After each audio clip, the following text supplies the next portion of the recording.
Guys দেখতেই পাচ্ছেন এটি সেন্টারিং এর কাজ চলছে। নিচে একটি আমাদের দাদা আছে, তক্তা ধরিয়ে ধরিয়ে দিচ্ছে। এই দাদা ভালো করে মারছে। সাইডটা না ভালো করে মারলে সেন্টারিংটা আপনারা বুঝতেই পাচ্ছেন লেভেল হবে না, তো সেই কারণে আমরা সুতো করে দিয়ে মারছি। দেখুন সুতো করা আছে, হয়তো কেউ কেউ দেখবেন সুতো ফুতো করেনি, তো সেই ক্ষেত্রে কি হয় সেন্টারিং বেঁকে যায়, বেঁকে গেলে ছাদ ভালো হবে না। দাদা একটু মুখটা দেখাও, হাই করে দাও, হাই করে দাও। হ্যাঁ ঠিক আছে। এই দাদাকে আমরা এনেছি মুর্শিদাবাদ থেকে, সেন্টারিং এর স্পেশাল কারিগর,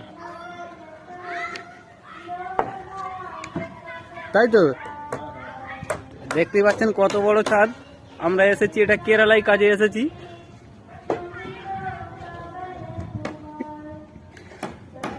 এই সিঁড়িটা ঢালাই হয়েছে আমাদের, এই 2 দিন হয়েছে। এদিকেও কাজ আছে।